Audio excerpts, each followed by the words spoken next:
9:18. Vamos a ir a otro tema. La Policía de Investigaciones detuvo al hijo del líder de la coordinadora Arauco Mayeco, Ernesto Yaitul, esto en Tirúa, en un procedimiento que se realizó en el marco de la investigación por un ataque en Los Ángeles que ocurrió el año pasado. Vamos a conversar sobre este tema tomando contacto con el ex coordinador de la Macrozona Sur, Pablo Urquiza. ¿Cómo está, Pablo? Buenos días. Muy bien, Tracy, Sebastián. Hola, Pablo. ¿Cómo ha visto, Pablo, en estos hechos ocurridos en la Macrozona Sur en los últimos días, ahora con la detención primero con Héctor Yaitul y ahora con su hijo Ernesto? Hay aspectos muy positivos y obviamente aspectos muy negativos. Parto por los negativos.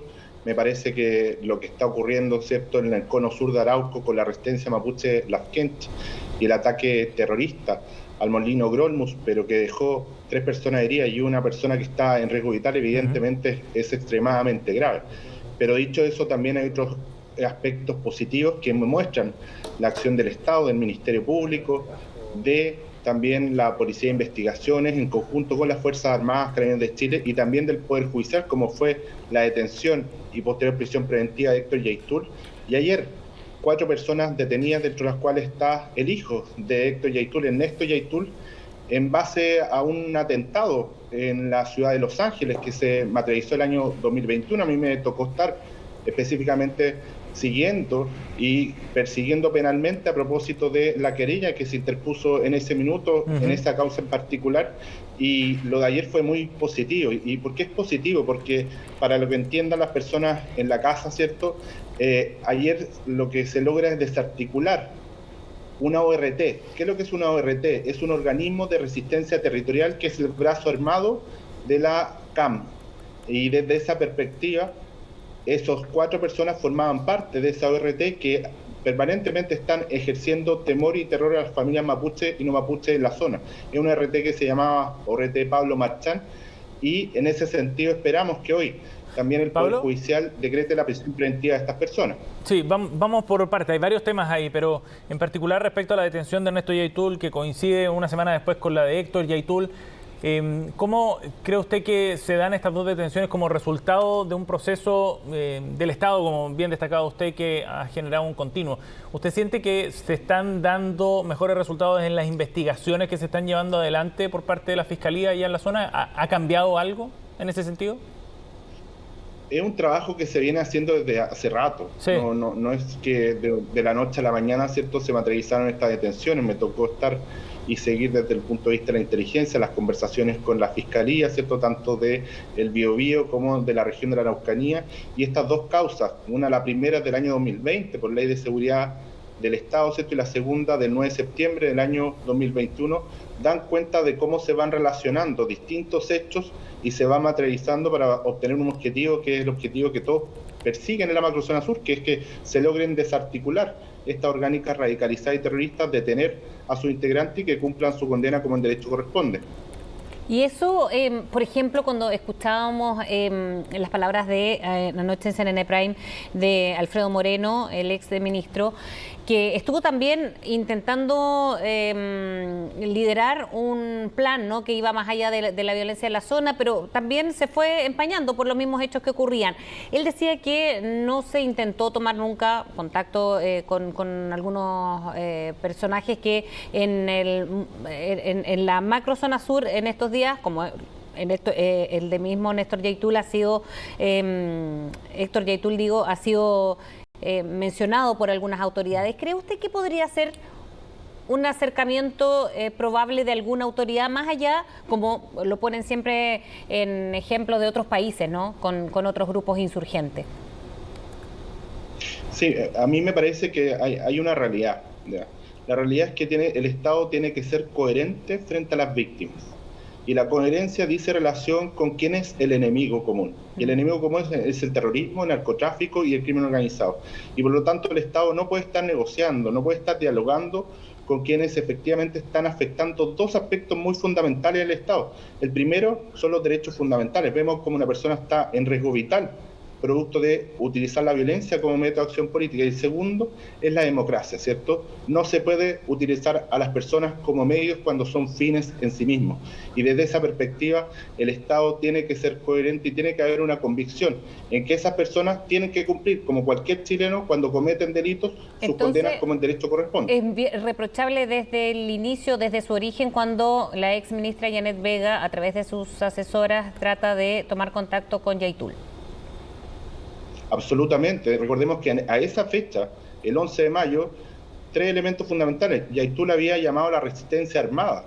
Segundo lugar, Yaitul ya estaba imputado por asociación ilícita terrorista. Tercer lugar, Yaitul ya estaba imputado por delitos graves vinculados a la ley de seguridad del Estado, por hechos anteriores. Por lo tanto, me parece que esa ambigüedad del Estado es la que le ha hecho muy mal a la macrozona sur. Y ahora, con estas detenciones, estamos viendo por primera vez dentro de mucho tiempo una coherencia, una consistencia y una convicción, que es lo que las familias mapuche y no mapuche esperan. Pablo, ¿por qué es tan relevante la detención de Ernesto Yaitul? ¿Qué rol tenía él dentro de la CAM, de acuerdo a los antecedentes que ustedes manejaban, por ejemplo, hasta que ejerció su cargo?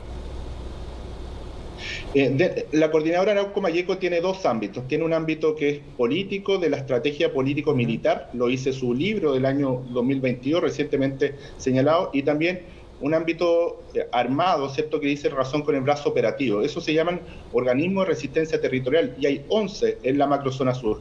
Uno de esos 11 organismos de resistencia territorial es precisamente la ORT Pablo Marchán, que es la que es desarticulada el día de ayer, y quien la lidera es el hijo de Héctor Yaitul, Ernesto Yaitul, que es una persona que desde hace mucho tiempo está ejerciendo la violencia en la macrozona sur, materializando los distintos atentados incendiarios en base a la estrategia político-militar de la coordinadora Arauco Mayeco. Por lo tanto, es parte de un tramado más complejo de esta orgánica radicalizada y terrorista. ¿Y por qué costaba tanto dar con ellos? Le pregunto también, tomándonos de algunas declaraciones que hizo la ministra del Interior, Isquia Siches, cuando hay en algunos rumores incluso que se podría haber intentado tomar contacto con ellos, lo han descartado, pero decía que no se olviden que la detención de Yaitul, padre en este caso, el primero que fue detenido, ha sido bajo esta administración. Aludiendo a que antes, y de las voces críticas, no se pudo dar con ellos, y para detenerlos o formalizarlo en este caso, que es lo que va a pasar hoy en Los Ángeles. Todos estos procedimientos son procedimientos que incorporan escuchas telefónicas, interceptaciones telefónicas y una serie de medidas especiales para efectos de la investigación, y no empiezan bajo ningún aspecto hace 2 meses ni el 11 de marzo, sino que empezaron hace mucho rato.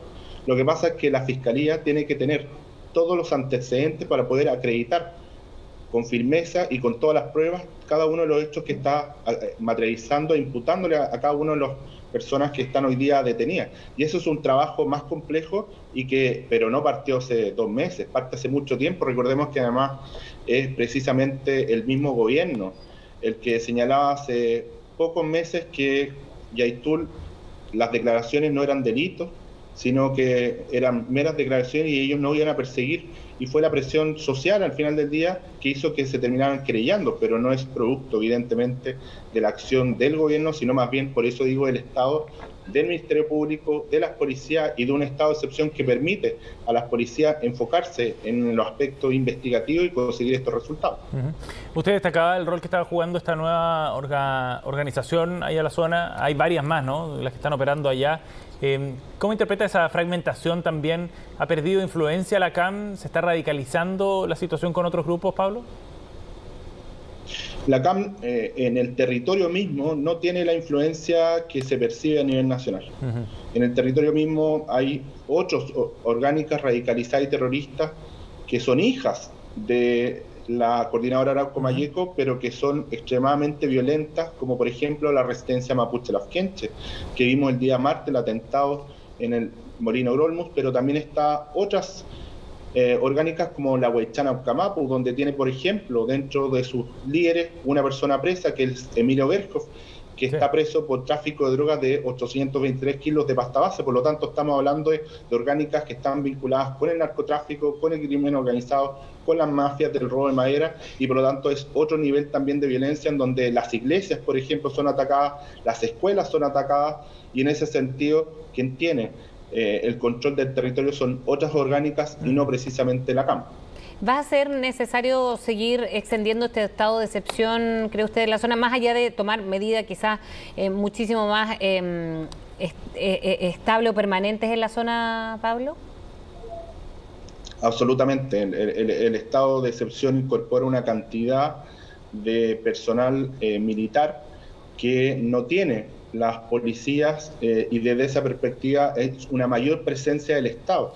Y una mayor presencia del Estado desde el punto de vista de la inteligencia, desde el punto de vista de las capacidades con MOWAC, con helicópteros blindados, pero también desde el punto de vista del personal militar.